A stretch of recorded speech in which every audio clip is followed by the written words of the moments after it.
Ciao a tutti e bentornati in un nuovo video. Amici, avete mai sentito parlare del fantasma della piccola Mary McNewton? La storia che sto per raccontarvi oggi è davvero terribile e anche molto triste. Nel cimitero di Hillcrest, a Jackson, nel Michigan, vicino alla lapide di Mary McNewton, una bambina di soli 7 anni, diverse persone giurano di aver sentito il pianto disperato di una bimba e di rumori simili a dei graffi su una superficie legnosa. La piccola Mary sembra che sia morta in circostanze davvero orribili, una delle morti più atroci e angoscianti secondo me, ma ancora oggi le testimonianze di una sua infestazione all'interno di quel cimitero sono davvero tante. Ma amici, prima di iniziare mi raccomando iscrivetevi al canale e attivate la campanellina per non perdere tutti i miei prossimi video, ma adesso iniziamo.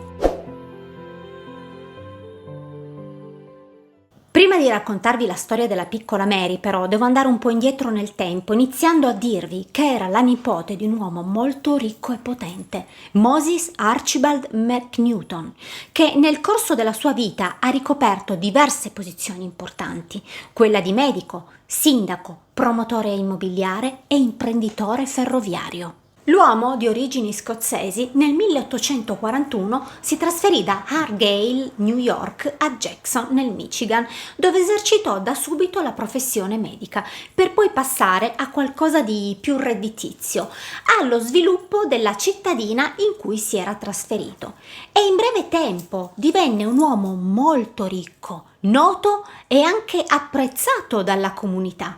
Nel 1848 Moses conobbe una donna, se ne innamorò e si sposarono.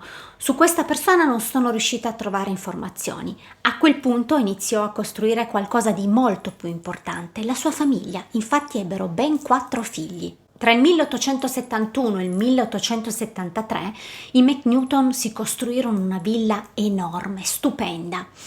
La stessa struttura che poi in seguito venne utilizzata come American Legion Hall, che è un'organizzazione dei veterani delle forze militari statunitensi che hanno prestato servizio in tempo di guerra, per poi nel tempo essere rasa al suolo e trasformata in un grosso centro medico attivo ancora oggi. Questa enorme residenza, che all'epoca costò ai McNewton $70.000, includeva un sistema di tunnel sotterranei che facevano parte della rete ferroviaria.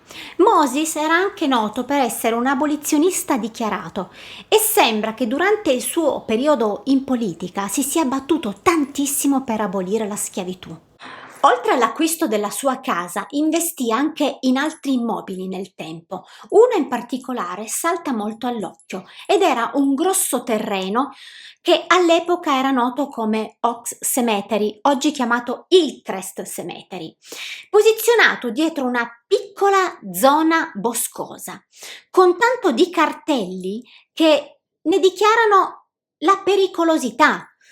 Sono dei cartelli off limits che dicono di non addentrarsi all'interno. All'interno di questo cimitero c'è la tomba di Mary McNewton, dove la gente ancora oggi lascia dei piccoli doni sopra la sua lapide.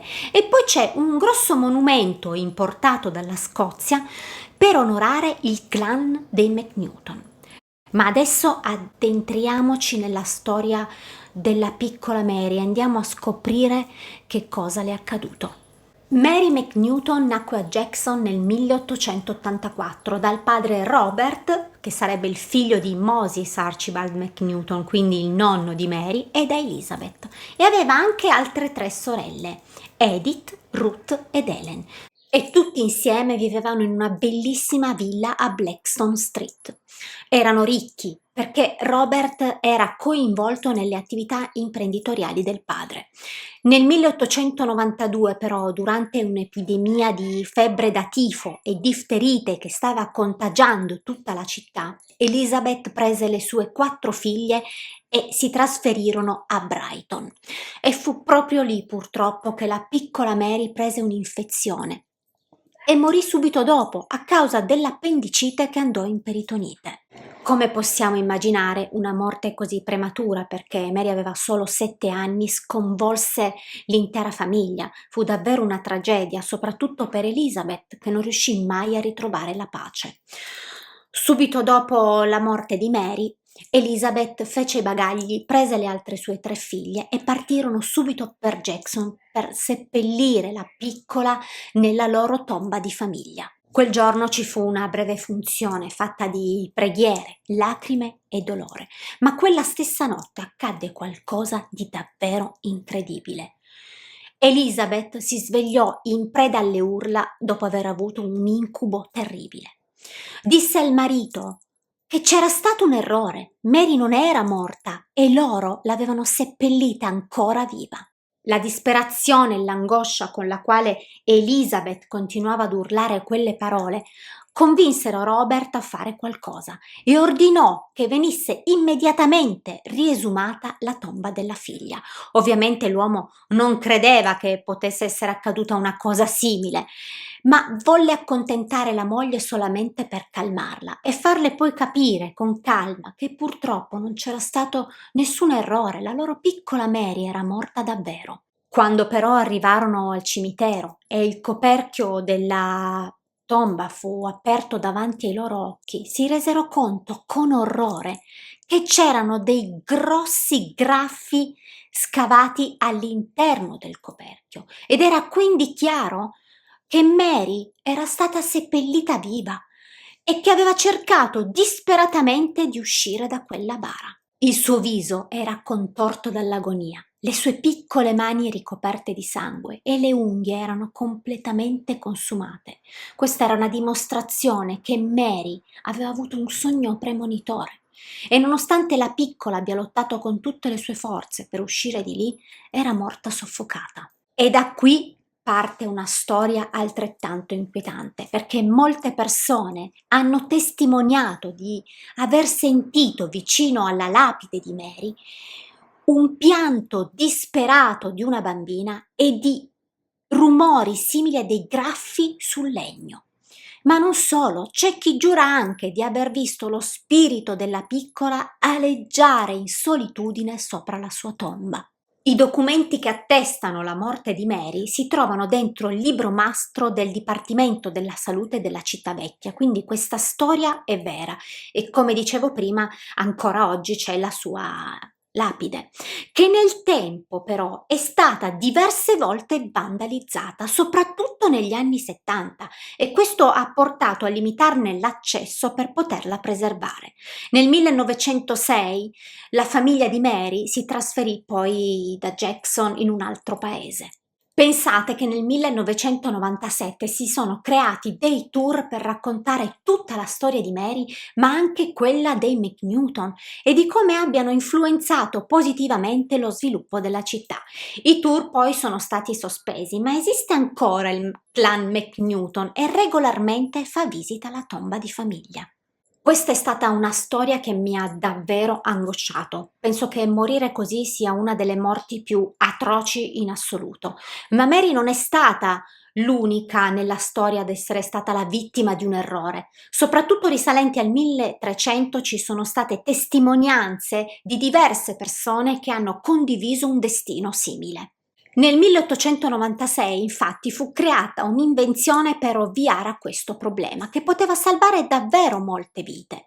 Il conte russo Carnici Marnichi, dopo aver appreso di diverse notizie simili ed aver immaginato l'incubo di trovarsi in una simile ed orribile situazione, inventò un marchingegno, uno strumento con un tubo a molla che passa in verticale dal coperchio della cassa alla sommità di una scatola ermetica sopra il livello del suolo. Il tubo veniva posizionato sul torace del defunto, che era collegato poi ad un meccanismo all'interno di una scatola che con il minimo movimento faceva uscire una bandierina e poi il suono di una forte campana che serviva per attirare l'attenzione di qualcuno nelle vicinanze.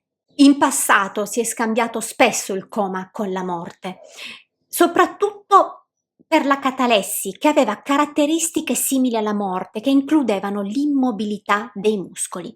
Questa cosa fece sviluppare nelle persone, in alcune persone, la tafofobia, che era la paura di essere seppelliti vivi. In epoca vittoriana dispositivi simili venivano usati molto spesso, soprattutto da chi poteva permetterselo, e diventando quasi un conforto per i più abbienti. Pensate che in Inghilterra invece aprirono anche degli ospedali per i morti. I defunti venivano tenuti sotto controllo per un periodo di tempo variabile che dipendeva soprattutto dalle condizioni economiche del defunto. Nel tempo sono state create molte invenzioni utilizzate come misure preventive, come ad esempio il telefono installato all'interno della bara che aveva una linea diretta con l'ufficio del cimitero.